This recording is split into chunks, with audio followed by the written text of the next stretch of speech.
Nuestro problema: hubo un derrame de hidrocarburos y aceites en un ducto administrado por la refinería de petróleos mexicanos Pemex. Esto provocó la contaminación del río San Juan, ocasionando daños en el ecosistema del río, en los cultivos y en la calidad del agua para consumo humano, fauna silvestre y ganado.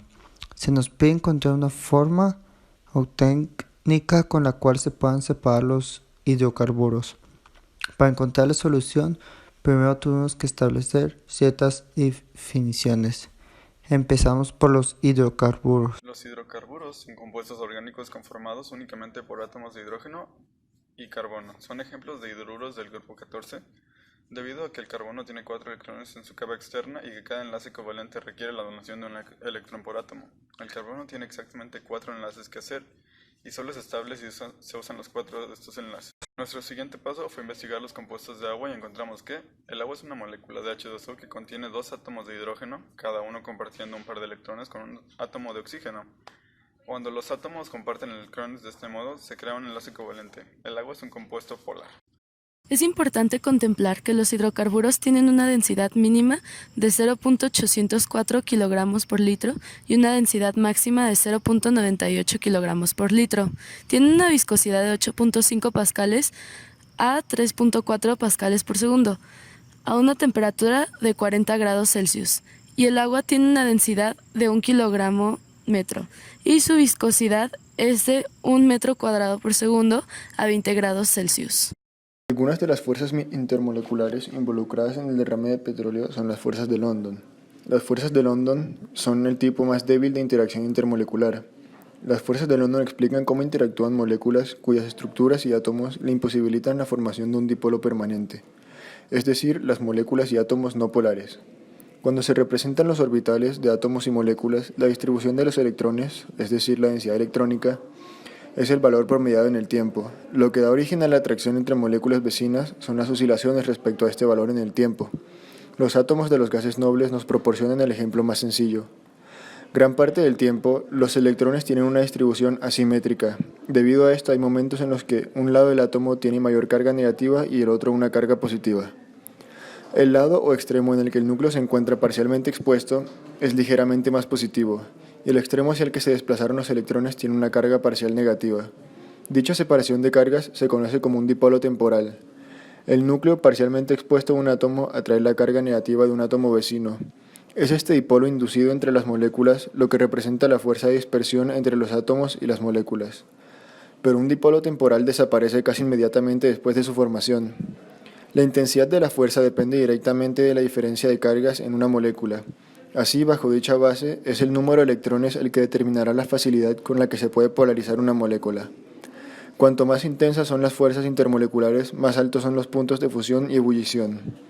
Sabiendo que las moléculas de agua y ciertos hidrocarburos son moléculas polares que contienen hidrógenos no centrales con carga positiva, se pueden formar puentes de hidrógeno entre las partículas negativamente cargadas y los hidrógenos con carga positiva.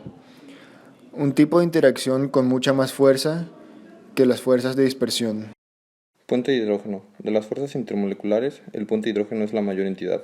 Su fuerza es de entre 5 y 30 kJ por mol. El puente de hidrógeno intermolecular es el responsable de muchas de las cualidades de la sustancia.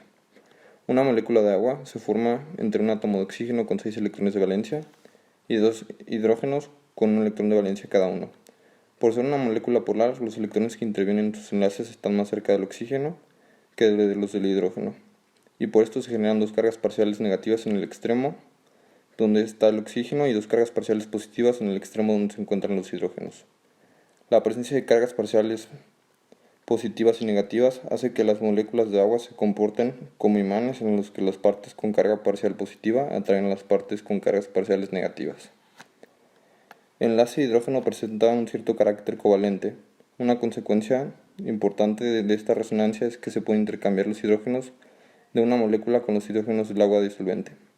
Este fenómeno se aprecia fácilmente si la molécula se disuelve en agua pesada. Si los hidrógenos son accesibles al disolvente, se intercambian por deuterio. La energía de hidrógeno depende del ángulo del enlace. Es máxima cuando los tres átomos están alineados y disminuye cuando se dispone en ángulo. Es un enlace muy direccional, aunque pequeñas variaciones de hasta 20 grados no tienen demasiada importancia. Por último, la energía de un enlace de hidrógeno depende de los aceptores y dadores. De mayor a menor energía de enlaces tenemos las siguientes posibilidades. Energía de enlace. En condiciones óptimas, la energía de un enlace de hidrógeno puede alcanzar unos 23 kJ por mol. Con toda esta información, llegamos a un par de soluciones. Para los hidrocarburos no polares se usan redes colectoras para recoger el petróleo de la superficie del agua. También se pueden utilizar escobas y otras herramientas para llevar el petróleo a una zona específica donde se recogerá. Se pueden usar dispersantes para disolver el petróleo para que la biodegradación sea más rápida. Los dispersantes reducen la tensión en la superficie que impide la mezcla del agua y el petróleo. Sin embargo, se deben usar con cuidado y analizar los factores de contaminación de las criaturas que pueblan el fondo marino. Efectos. Cuando ocurre un derrame o filtración, gran parte de los compuestos volátiles del petróleo se evaporan rápidamente. Sin embargo, el petróleo permanece en la superficie del agua. Se combina con la misma y adquiere una consistencia diferente en un compuesto pegajoso llamado mousse. Se le puede propagar con rapidez transportando las corrientes y el viento. El petróleo puede vulnerar la capa aislante de piel o plumas de la fauna, provocando hipotermia. Las criaturas marinas que respiran por branquias pueden ser asfixiadas. El petróleo cubre el cuerpo del animal, obstaculizando la movilidad e impidiendo que la criatura pueda buscar alimento o escapar de los depredadores. Puede afectar a los criaderos o provocar la mutación o la muerte de los animales jóvenes, y puede contaminar las algas y otras fuentes marinas de alimento, provocando la extinción de ciertas especies de plantas y animales. La contaminación de un derrame de petróleo también afecta profundamente a los seres humanos. Costos. Los costos de productos como plásticos y gasolina pueden incrementarse en la medida en que las compañías petroleras intentan recuperar el dinero perdido a causa del derrame. Pesca. El gobierno puede prohibir la pesca en la zona afectada y alrededor de ella por un periodo extenso. Turismo. Un derrame de petróleo cerca de la costa puede afectar la pesca, los deportes con embarcaciones marítimas y la natación en estos sitios. Contaminación. Las personas que residen cerca de una zona de derrame pudieran entrar en contacto con las mismas toxinas que las criaturas marinas, y algunos componentes de petróleo pueden ser cancerígenos. Además, el consumo de mariscos contaminados pueden producir envenenamiento. Es importante que las autoridades correspondientes supervisen que se hagan valer las leyes que protegen al río, ya que si no lo hacen, se privará a la comunidad de su derecho humano al agua y un medio ambiente sano. Según la Comisión Nacional de los Derechos Humanos, todos tienen derecho al agua y un medio ambiente sano. Es la obligación del Estado hacer valer las leyes para que ni el Estado ni terceros, como empresas privadas, contaminen o reduzcan el agua que tenemos. Los responsables del derrame deberían pagar por el daño causado, tanto en el ambiente como en la comunidad que reside allí.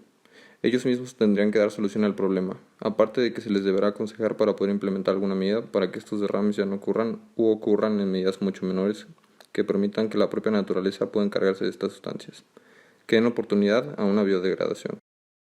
Los derrames de hidrocarburos ciertamente son un problema que tiene que ser tratado.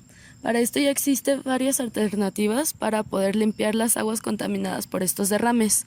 El problema es que alguien lo haga, hacer reaccionar a las autoridades para que sancionen a las empresas responsables. Y creemos una conciencia ambiental, ya que no solo afecta negativamente el ambiente, sino a los mismos humanos. Los derrames de hidrocarburos presentan un gran problema para el medio ambiente, pero invirtiendo capital y talento se puede crear un equipo capaz de limpiar el derrame. Me parece que es una responsabilidad que se debería tomar por el bien del ecosistema y la salud del planeta Tierra. Definitivamente los derrames de hidrocarburos representan una gran pérdida económica y un impacto muy fuerte para la naturaleza. Separar estos compuestos del agua es costoso y lleva mucho tiempo. Lo ideal sería prevenir estas situaciones, aunque el tener esta herramienta nos da más opciones para combatir el problema.